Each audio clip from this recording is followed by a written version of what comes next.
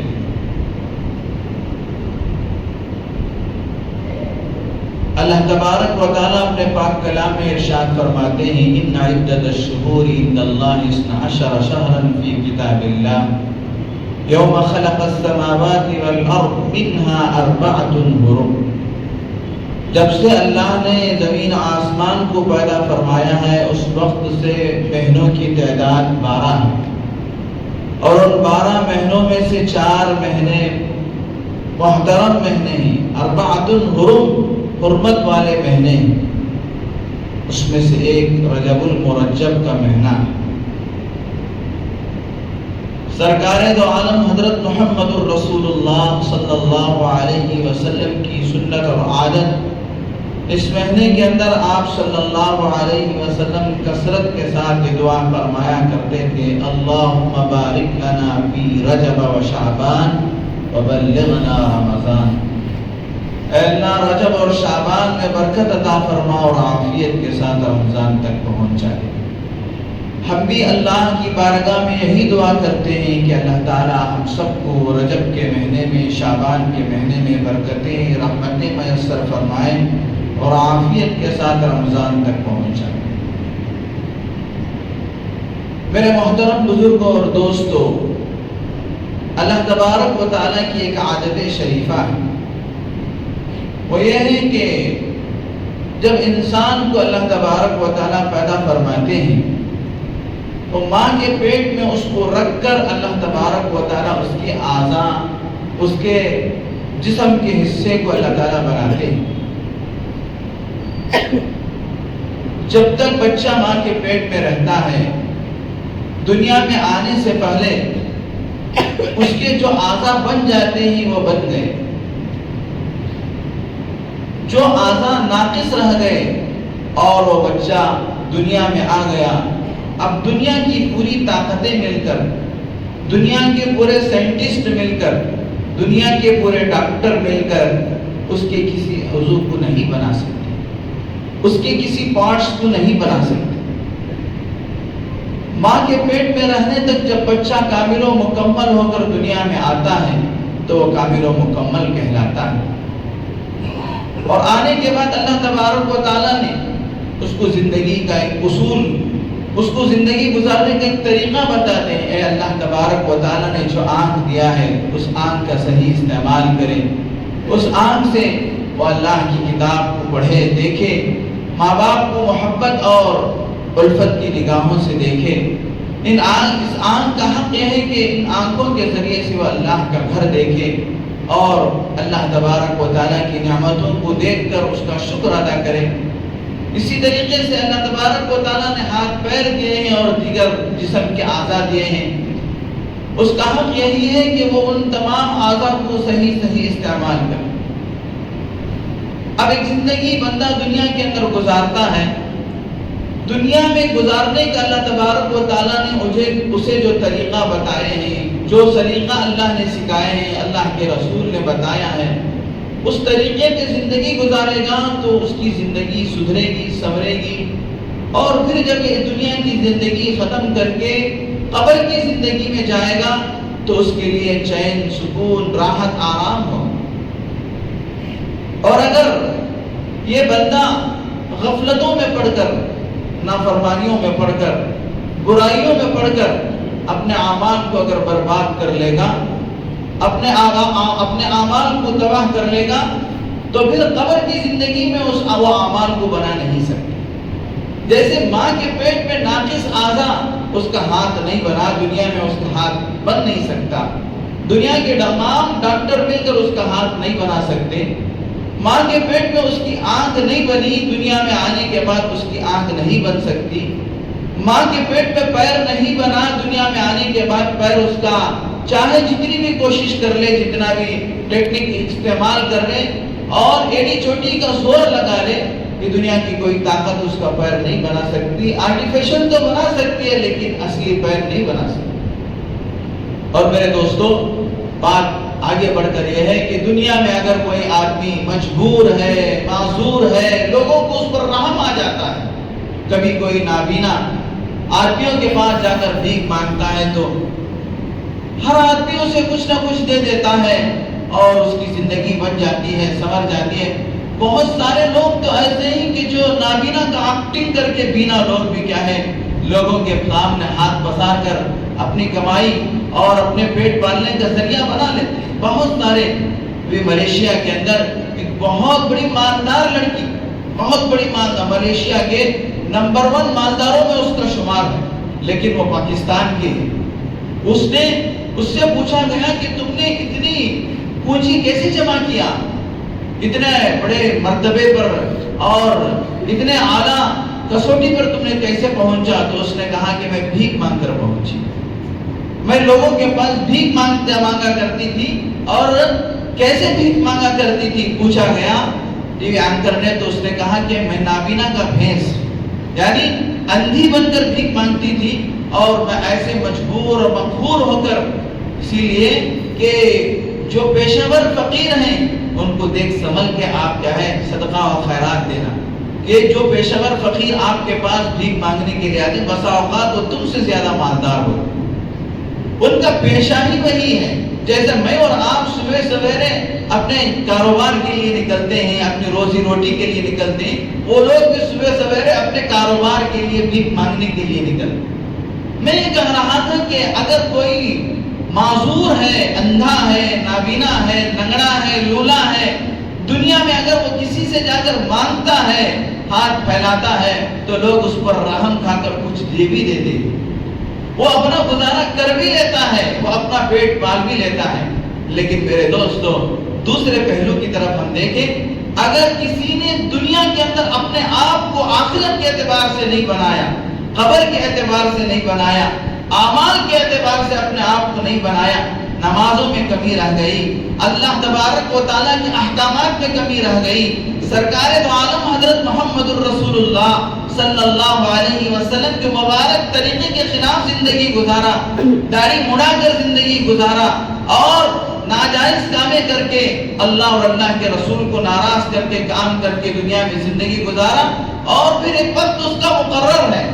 آدمی دنیا میں کھوٹا مار کر نہیں رہے گا, ایک وقت متعین ہے, وہ وقت کون سا ہے اسی کو تک پتہ نہیں. ابھی گزشتہ جمعہ آپ لوگوں کو معلوم کہ گردھڑی کے اندر کیا ہے وہ لائر پاڑے کے اندر مسجد صدیق میں ایک آدمی مغرب کی نماز پڑھا, اس کے بعد سنت پڑھ رہے تھے, سنت پڑھنے کے بعد پھر نفل کی نیت باندھا, ایک رکعت مکمل کیے, دوسری رکعت کے بعد رکوع سے اٹھے اور رکوع کے بعد سجدے میں جانا چاہتے تھے, وہی ان کا انتقال ہوا.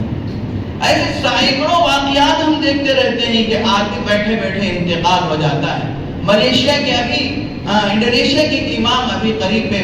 ایک مہینہ پہلے 2 رکعت نماز پڑھا دیے, تیسری رکعت کے سجدے میں گئے, اٹھے نہیں.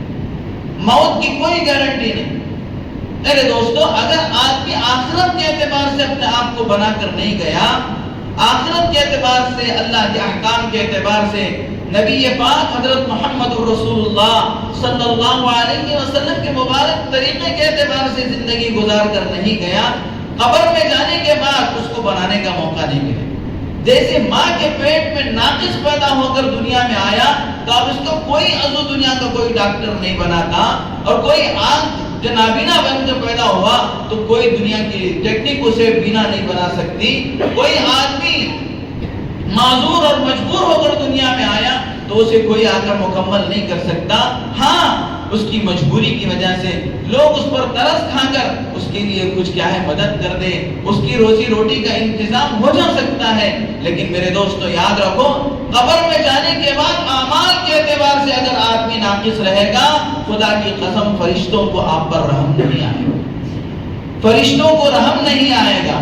اس لیے کہ اللہ تبارک و تعالیٰ نے جو بنانے کی زندگی دنیا میں جو مہلت دیا تھا, اس مہلت کے اندر غفلت کے ساتھ گزار کرا. وہ جب فرشتے اسے عذاب دینے کے لیے آئیں گے، رب ارجعونی لعلی اعمل صالحا فیما ترکت کلا، کہے گا اے میرے پروردگار مجھے دوبارہ دنیا میں لوٹا دے تاکہ میں اچھے اعمال کر کے آؤں گا، میں نیک اعمال کر کے آؤں گا، میں بھلائیاں کر کے آؤں گا، پوری زندگی تیری اطاعت و فرما برداری میں گزار کر آؤں گا۔ اللہ تعالیٰ کہیں گے، اللہ تبارک و تعالیٰ کہیں گے کہ ہرگز یہ نہیں ہوگا۔ جس طریقے سے تھنوں سے دودھ باہر آ گیا اب تھنوں میں واپس نہیں جا سکتا،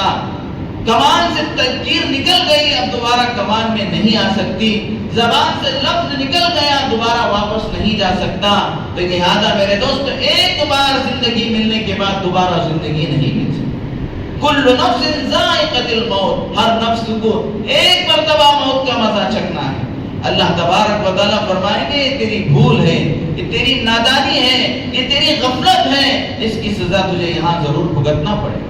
اس لیے میرے دوستو، ماں کے پیٹ میں اگر آدمی ناقص پیدا ہو کر دنیا میں آئے گا تو اس کی زندگی گزر جائے گی، اس کا گزر بسر ہو جائے گا، لوگ اس پر رحم کرم کی اسے بھیک عطا کر دیں گے۔ لیکن اگر کوئی آدمی دنیا میں رہ کر اللہ کو ناراض کر کے جائے گا، نبی رحمت حضرت محمد الرسول اللہ صلی اللہ علیہ وسلم کے مبارک طریقوں کو چھوڑ کر جائے گا، تو پھر میرے دوستو قبر کے فرشتے اس پر رحم نہیں کریں گے، اللہ کا حکم اس پر چل پڑے گا، اللہ کا حکم اس پر چل پڑے گا۔ تو لہذا میرے دوستو، اللہ تبارک و تعالیٰ نے اس امت کی قرآن مجید میں بڑی تعریفیں فرمایا، بڑے اللہ تبارک و تعالیٰ نے اس امت کے اوصاف بیان فرمایا۔ اس کی وجہ وہی ہے جو میں نے گزشتہ جمعہ آپ سے کہا کہ دیگر انبیاء علیہ السلام کی عمریں لمبی لمبی عمریں تھیں، اور دیگر انبیاء علیہ السلام کو اللہ تبارک و تعالیٰ نے ایک زمانے میں کئی انبیاء کو اللہ نے مبعوث فرمایا، جبکہ ان کی شریعت دوسرے نبی کے آنے تک، دوسرا نبی آ گیا، دوسری شریعت آ گئی تو پہلی شریعت منسوخ ہو جایا کرتی تھی، پہلے نبی جانے کے بعد جب دوسرے نبی آتے تو پھر اس نبی کی شریعت چلا کرتی تھی، اور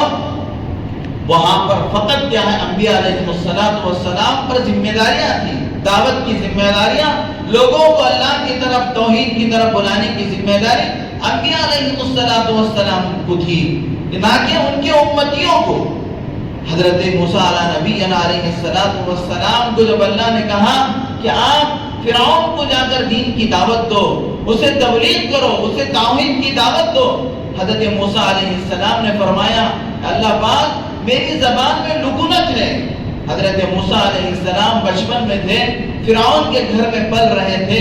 اور فرعون کو یہ اندیشہ ہوا شاید یہ وہی بچہ ہوگا جو میری حکومت کا خاتمہ کر دے، مجھے ختم کر دے اور مجھے ہلاک کر دے، اس لیے فرعون نے موسیٰ علیہ السلام کو بھی قتل کرنے کا ارادہ کیا۔ لیکن فرعون کی بیوی حضرت آسیہ نیک لوگوں میں 4 عورتوں کا اللہ نے قرآن میں ذکر فرمایا جو بالکل 2 عورتیں نیک تھیں جبکہ ان کے شوہر بڑے ظالم تھے، اور 2 عورتیں نیک بخت تھی۔ تو اللہ تبارک و تعالیٰ نے حضرت آسیہ کا تذکرہ قرآن مجید میں بھی فرمایا، تو حضرت آسیہ نے کہا ایک ترکیب استعمال کر لیں گے، اس بچے کو آزما لیں گے، اس بچے کے سامنے 2 طبق پیش کیا جائے، 2 برتنوں میں 2 چیزیں، ایک برتن کے اندر ہیرے جواہرات کو، لال لال ہیرے جواہرات کو رکھ کر، اور دوسرے برتن میں لال لال انگاروں کو رکھ کر پیش کیا جائے۔ اگر بچہ یہ بہت ہی چالاک ہے، آپ کی حکومت کو لے ڈوبنے کا اس بچے سے اندیشہ ہے، تو یہ بچہ ہیروں میں ہاتھ ڈالے گا۔ اگر یہ بچہ بھولا بھالا ہے اور اس سے حکومت کو کوئی خطرہ نہیں ہے، تو پھر یہ بچہ انگاروں میں ہاتھ ڈال دے گا۔ حضرت موسیٰ علیہ السلام کے سامنے دونوں طبق پیش کیے گئے، تو حضرت موسیٰ علیہ السلام ان ہیروں کی طرف ہاتھ بڑھانے ہی والے تھے، اللہ نے حضرت جبرائیل علیہ السلام کو بھیجا، حضرت موسیٰ علیہ السلام کا ہاتھ اس کی جگہ جانے کے بجائے انگاروں کی طرف چلا گیا، اور حضرت موسیٰ علیہ السلام ایک انگار کا ڈلہ لے کے اپنے منہ کے اندر ڈال لیے۔ روایتوں میں آتا ہے جس کی وجہ سے حضرت موسیٰ علیہ السلام کی زبان میں لکنت آ گئی تھی۔ حضرت موسیٰ علیہ السلام نے فرمایا کہ اللہ میری زبان میں لکنت ہے، آپ میرے ساتھ میرے بھائی ہارون کو بھی بھیج دیجیے۔ اللہ تبارک و تعالیٰ نے کہا کہ یہ فرض منصبی، دعوت کا فرض منصبی، لوگوں کو اللہ کے دین کی طرف بلانا، توحید کی طرف بلانا اس زمانے میں فقط نبیوں کا کام تھا۔ اللہ نے کہا کہ ہارون کو ایسے ہی نہیں بھیجا جائے گا، بلکہ ان کو بھی نبوت سے نواز کر آپ کے ساتھ بھیجا جائے۔ چنانچہ اس زمانے میں اللہ کے نبی صلی اللہ علیہ وسلم سے پہلے جتنے انبیاء علیہ السلام آئے، دعوت کی ذمہ داری، توحید کی ذمہ داری فقط انبیاء علیہ السلام کو تھی، جبکہ اللہ کے نبی صلی اللہ علیہ وسلم آپ علیہ السلام کو اللہ تبارک و تعالیٰ نے مختصر عمر عطا فرمایا۔ 63 سال کی عمر میں آپ دنیا سے پردہ فرما گئے، اور اللہ تبارک و تعالیٰ نے اتنا بڑا کام نبی پاک صلی اللہ علیہ وسلم کی نبوت اور آپ کی رسالت، آپ کی توحید کو قیامت تک جاری و ساری فرمایا۔ یہ اللہ تبارک و تعالیٰ نے حضرت محمد الرسول اللہ صلی اللہ علیہ وسلم کے صدقے میں اس امت پر اللہ تبارک و تعالیٰ نے اعتماد فرمایا۔ یہ امت کو اللہ تبارک و تعالیٰ نے نبیوں کا کام عطا فرمایا، نبیوں کی محنت عطا فرمایا، نبیوں کی ذمہ داری اس امت کے کندھوں پر اللہ تبارک و تعالیٰ نے ڈالا، اور اللہ نے اس امت پر اعتماد فرمایا کہ یہ امت میرے نبی کا کام قیامت تک کرے گی۔ چنانچہ میرے دوستو، اللہ تبارک و تعالیٰ قرآن مجید میں فرماتے ہیں کنتم خیر امت، تم بہترین امت ہو۔ جتنے نبی دنیا کے اندر آئے سب کی قوموں کو اللہ تبارک و تعالیٰ نے، سب کے ساتھیوں کو قوم کہا، جماعت کہا، لیکن نبی پاک صلی اللہ علیہ وسلم کے امت کو اللہ نے امت کہا۔ امت کا لقب فقط حضرت محمد الرسول اللہ صلی اللہ علیہ وسلم کی امت کو اللہ نے عطا فرمایا اور فرمایا تم بہترین امت ہو۔ اور میرے دوستو، یہ بہترین کس وجہ سے کہ کمانے میں بہت آگے نکلے گی، یہ دنیا سمیٹنے میں بہت آگے نکلے گی، یہ طاقت و قوت کے اندر بہت آگے نکلے گی، اس کی وجہ سے اللہ تبارک و تعالیٰ نے اسے خیر امت نہیں کہا، بلکہ آگے اللہ تعالیٰ نے فرمایا اخرجت للناس، کہ تم لوگوں کی نفع کے لیے تم کو بھیجا گیا ہے۔ خیر الناس من ينفع الناس، اللہ کے نبی صلی اللہ علیہ وسلم نے فرمایا انسانوں میں سب سے بہترین انسان وہ ہے جو لوگوں کے لیے نفع بن سکے، جو لوگوں کے لیے کارآمد بن سکے، اس کے ذریعے سے لوگوں کے اندر بھلائیاں پھیل سکے۔ ایک جگہ پر اللہ کے نبی صلی اللہ علیہ وسلم نے فرمایا طوبی لعبد جعلہ اللہ مفتاحا للخیر، خوشخبری ہے اس بندے کے لیے، خوشخبری ہے اس بندے کے لیے جو خیر کی چابی بنے۔ طوبی لعبد جعلہ اللہ مفتاحا للخیر، جس کو اللہ تعالیٰ خیر کی چابی بنائے، ومغلاقا للشر، اور برائیوں کا تالا بنائے۔ ایک جگہ پر اللہ کے نبی صلی اللہ علیہ وسلم نے فرمایا نصر اللہ سمع مقالتی، اے اللہ تعالیٰ اس کو خوش و خرم رکھے جس نے میری بات کو سنا، میرے دین کو سنا اور سمجھا اور اس کو آگے پہنچایا۔ تو لہذا میرے دوستو، اللہ تعالیٰ فرماتے ہیں کنتم خیر امت اخرجت للناس، تم کو لوگوں کے نفع کے لیے دنیا کے اندر بھیجا گیا۔ کنتم خیر امت اخرجت للناس تأمرون بالمعروف، تم کیا ہے لوگوں کو بھلائیوں کا حکم کرتے ہو۔ اگر کسی کے اندر تم کوئی برائی دیکھے تو اس برائی سے تم اس کو روک دے۔ میرے دوستو، عبادات کی دو قسمیں ہیں، عبادات کی دو قسمیں ہیں، کچھ عبادتیں فرض اور واجب کے درجے کی، کچھ عبادتیں فرض اور واجب کے درجے کی، اور کچھ عبادتیں مستحب اور نفل کے درجے کی، کچھ عبادتیں مستحب اور نفل کے درجے کی۔ جیسے فرض نماز پڑھنا فرض ہے، واجب نماز پڑھنا واجب ہے، روزے رکھنا فرض ہے، رمضان کے روزے رکھنا فرض ہے، اور جس آدمی پر اللہ نے حج فرض فرمایا ہے اس کے لیے حج کرنا فرض ہے۔ اور کچھ چیزیں نفل ہیں کہ ان کے کرنے پر تم کو ثواب ملے گا۔ جس طریقے سے عصر سے پہلے کی 4 سنت نماز اگر آپ پڑھیں گے تو آپ کو بہت بڑا ثواب ملے گا۔ اشراق کی نماز پڑھیں گے تو اللہ تعالیٰ حج اور عمرے کا ثواب عطا فرمائیں گے۔ اوابین کی نماز پڑھیں گے تو اللہ تبارک و تعالیٰ بہت بڑا ثواب، بہت بڑا اجر عطا فرمائیں گے۔ اگر آپ کوئی نفلی صدقہ و خیرات کریں گے تو اللہ تعالیٰ تمہاری بلاؤں کو دور فرمائیں گے، تمہاری مصیبتوں کو اللہ تعالیٰ دور فرمائیں گے۔ تو اسی طریقے سے میرے دوستو، نہیں عن منکر کی بھی، برائیوں سے روکنے کی بھی دو قسم۔ اگر کوئی آدمی حرام کر رہا ہے، کوئی آدمی ناجائز کر رہا ہے، تو اس کو اس ناجائز سے روکنا تمہارے لیے فرض ہے. جیسے وہ حرام ہے ویسے ہی تم کو اس سے روکنا ضروری ہے. اگر کوئی آدمی کوئی خلاف ادب کام کر رہا ہے، خلاف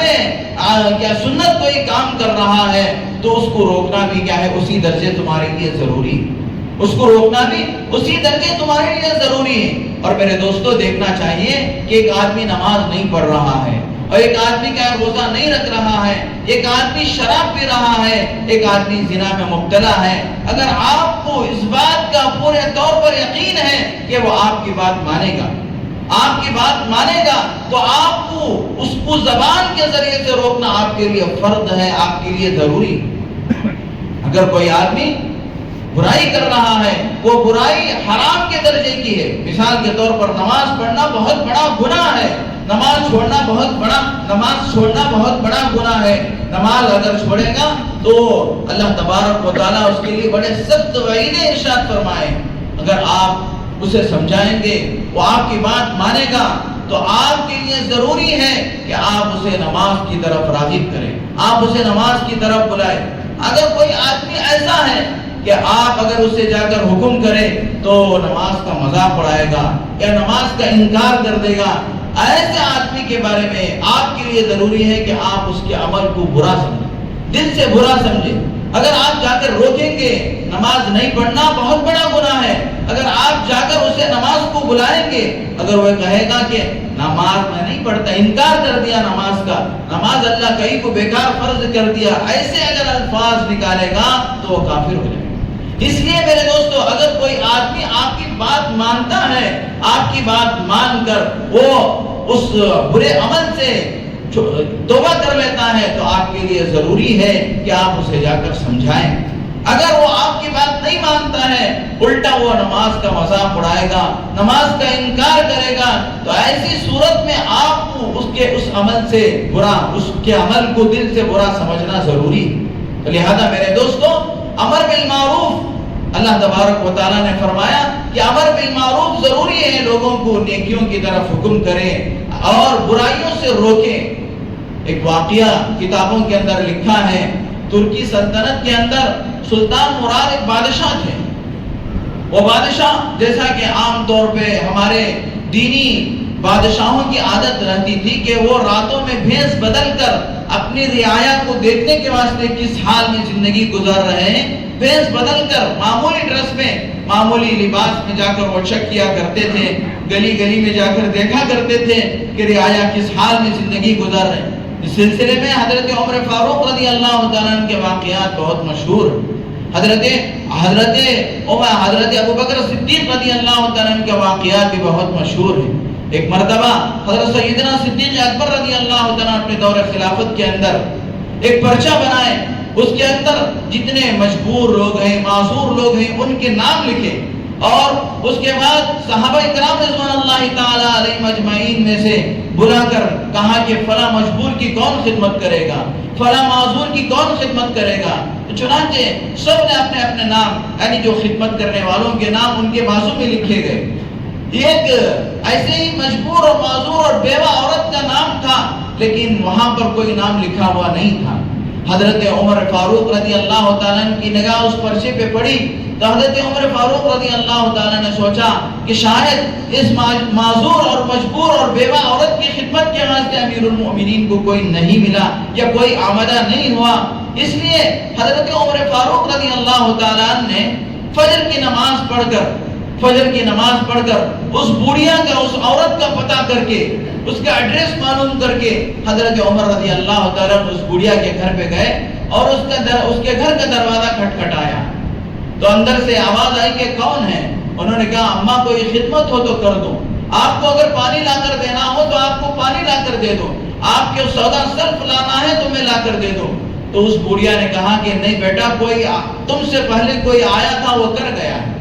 تم سے پہلے کوئی آیا تھا وہ کر گیا ہے. چنانچہ دوسرے دن حضرت عمر فاروق رضی اللہ تعالیٰ فجر کی نماز سے پہلے اس بوڑھیا کے پاس گئے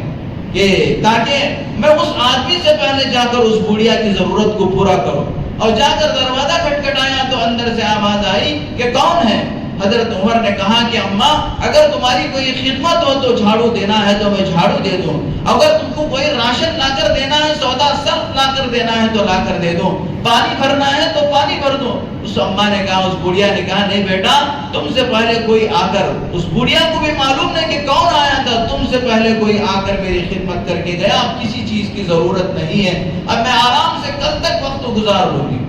حضرت عمر فاروق کو بڑا تجسس ہوا کہ کون آدمی ہے جو فجر سے پہلے آ کر کام کر کے گیا ہے، آج میں ضرور جا کر دیکھوں گا۔ چنانچہ حضرت عمر فاروق رضی اللہ تعالیٰ تہجد کے وقت میں اس بڑھیا کے گھر آئے اور آ کر دیکھا تو حضرت عمر فاروق کو یہ احساس ہوا کہ گھر کے اندر کوئی جھاڑو دے رہا ہے،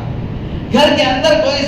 کوئی برتن دھو رہا ہے۔ حضرت عمر فاروق رضی اللہ تعالیٰ عنہ بھی، ان کے اندر بھی جذبہ تھا خدمت کا، اور ان کے اندر بھی ایک امنگ تھی کہ دیکھو تو صحیح وہ کون ہے جو تہجد سے پہلے آ کر بڑھیا کا کام پورا کر رہا ہے۔ حضرت عمر رضی اللہ تعالیٰ عنہ نے ایک پتھر کی آڑ میں چھپ کے بیٹھ گئے۔ اب جب پورا کام کر کے ایک آدمی دروازے سے باہر نکلتا ہے، رومال اپنے چہرے پہ ڈالا ہوا ہے اور ننگے پیر ہے، یعنی بغیر چپل کے جا رہے ہیں، تو حضرت عمر رضی اللہ تعالیٰ اس پتھر کے آڑ سے فوراً نکل کر آئے اور محسوس ہو گیا کہ امیر المومنین حضرت ابو بکر صدیق رضی اللہ، انہوں نے کہا السلام علیکم یا امیر المومنین۔ حضرت ابو بکر صدیق رضی اللہ تعالیٰ دیکھ کر حیران ہو گئے اور کہا عمر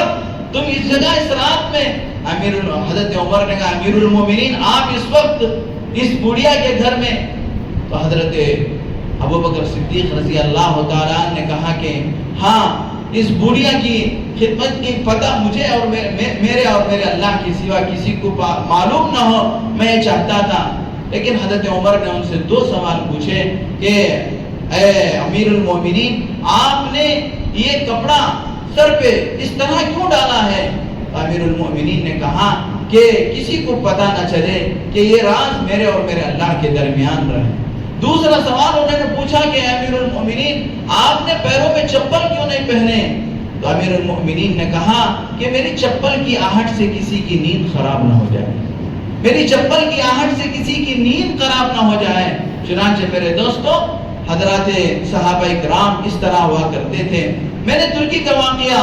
بتانا چاہتا تھا کہ ترکی کے بادشاہ نے رات میں نکل کر دیکھا کرتے تھے تو دیکھا کہ ایک آدمی پڑا ہوا ہے اور قریب جا کر سلطان مراد نے دیکھا اس کا انتقال ہو چکا ہے۔ چنانچہ اس نے لوگوں کو بلایا اور کہا دیکھو اس آدمی کو پہچانو یہ کون ہے؟ لوگوں نے آ کر دیکھا تو کہا ہاں یہ تو بہت بڑا شرابی کبابی ہے۔ چنانچہ حضرت سلطان مراد جو بادشاہ ہے اس نے کہا کہ بھائی آخر انسان تو ہے، اس کو اٹھاؤ، اس کا گھر معلوم کرو اور اس کو اس کے گھر تک پہنچاؤ۔ چنانچہ اس آدمی کو اٹھا کر اس کے گھر لے جایا گیا۔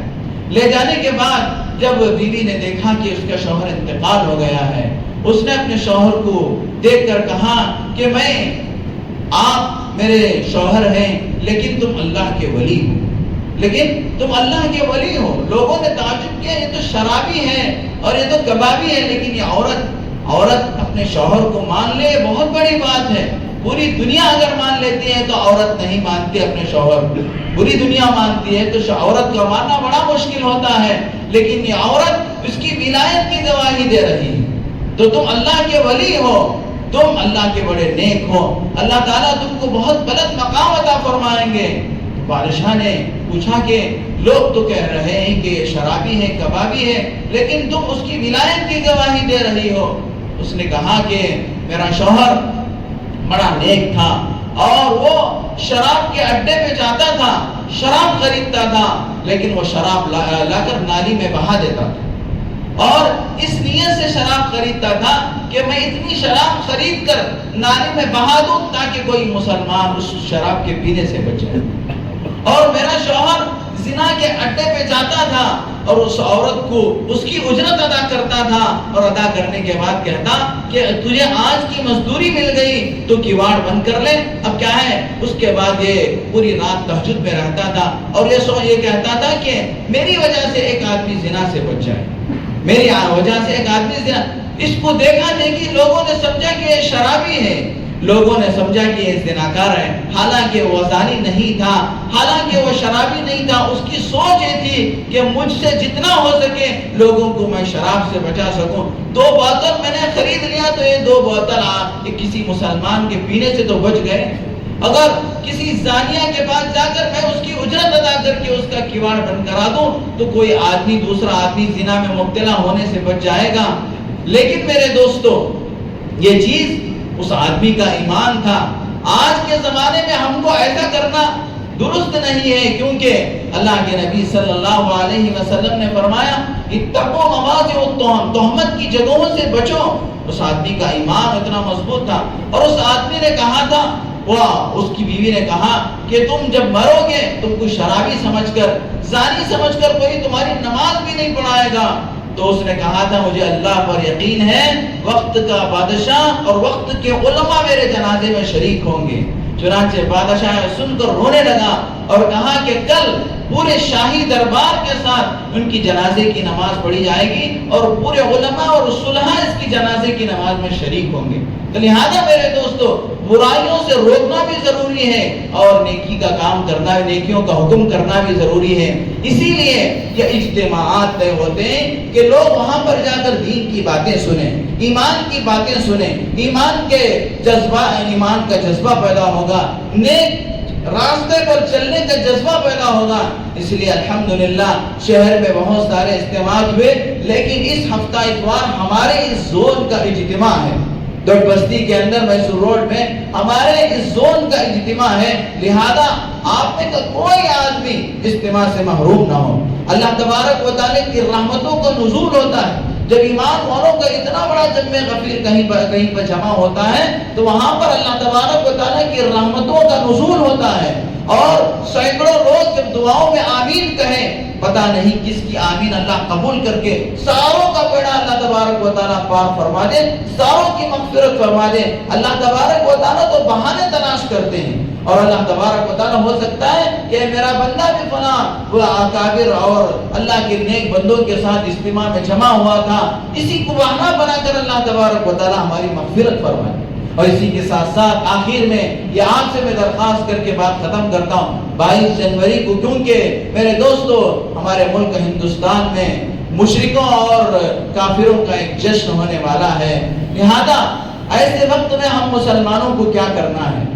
کفار و مشرکین ملحدین اللہ تبارک و تعالیٰ کے نافرمان ایک جگہ جمع ہو رہے ہیں، تو ہم لوگ اللہ کے گھروں میں توحید کے پرستار، اللہ کو ماننے والے اللہ کی بارگاہ میں جمع ہو کر اس بات کا اقرار کریں کہ اے اللہ ہم لا الہ الا اللہ وحدہ لا شریک لہ، اے اللہ تیری اکیلی ذات ہم تجھ پر ایمان لانے والے ہیں، تو ہی ہمارا معبود ہے، ہمارا کوئی شریک نہیں، ہمیں کسی بت کو پوجنے والے نہیں ہیں، ہم ان تمام بتوں کی نفی کرتے ہیں۔ لہذا میرے دوستو 22 جنوری کو پیر کے دن آپ لوگ مسجدوں کو ایسے آباد کرو،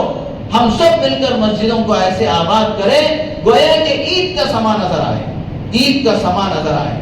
اللہ تبارک و تعالیٰ کے دربار میں حاضر ہو کر رو رو کر گڑ گڑا کر دعا کرے، اللہ اس ملک میں شرک اور کفر حد سے آگے بڑھ چکا ہے، اے اللہ ہم توحید کے پرستار ہیں، ہمارے ایمان کی حفاظت فرما، ہمارے توحید کی حفاظت فرما۔ میرے دوستو آئندہ جو حالات ہیں وہ حالات بہت خطرناک نظر آ رہے ہیں، لیکن اگر ہم اللہ سے رجوع ہو کر اللہ کو پکاریں گے، اللہ کی قدرت بہت بڑی ہے۔ دنیا کی تمام طاقتیں اللہ تبارک و تعالیٰ کی نگاہوں میں مکڑی کے جالوں سے زیادہ کمزور ہیں۔ اللہ تعالیٰ اپنے قدرت کی جھاڑو پھیرے گا تو یہ تمام طاقتیں چکنا چور ہو جائیں گے۔ اس وقت میرے دوستو ہمارے امتحان کا، ہمارے ایمان کے امتحان کا وقت، ہمارے ایمان کا امتحان کا وقت ہے۔ میرے دوستو ہم اپنے ایمان کو مضبوط بنائیں، اپنی توحید میں ہم جم جائیں۔ ہم کیا ہے اپنے ایمان کو متزلزل کرنے کی کوشش نہ کریں۔ اپنا ایمان بہت ہی قیمتی سرمایہ ہے،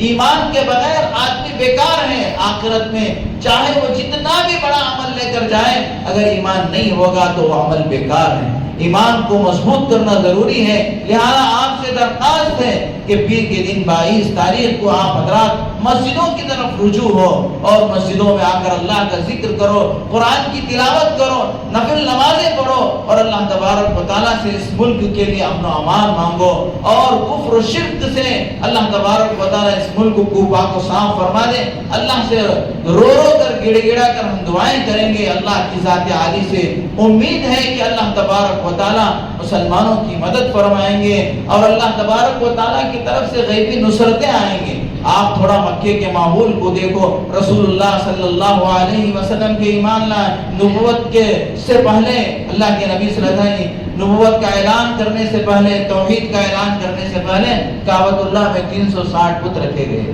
لیکن اللہ نے ایک وقت مختصر مدت میں ایسا اللہ تبارک و تعالیٰ نے انقلاب لایا کہ وہ توحید کا مرکز بن گیا، وہ اللہ تبارک و تعالیٰ کی رحمتوں کا مرکز بن گیا۔ اللہ بڑی قدرت والے ہیں، بڑی طاقت والے ہیں، اللہ کی طاقت و قدرت پر ہمیں یقین ہونی چاہیے۔ اس لیے 22 تاریخ کو، 22 جنوری کو ہم لوگ پورے کے پورے مسجدوں کو آباد کریں اور عید کے جیسا سما پیدا کریں۔ کم از کم جمعہ میں جس طریقے سے آپ اس وقت جس تعداد میں ہیں، اس تعداد میں مسجدوں کے اندر آ کر اللہ تبارک و تعالیٰ کو پکارے، اللہ کو یاد کرے اور اللہ تبارک و تعالیٰ سے مدد طلب کرے۔ اللہ تعالیٰ سے دعا ہے کہ اللہ تبارک و تعالیٰ کہیں سنی باتوں پر عمل کی توفیق عطا فرمائے۔ وآخر دعوانا الحمدللہ۔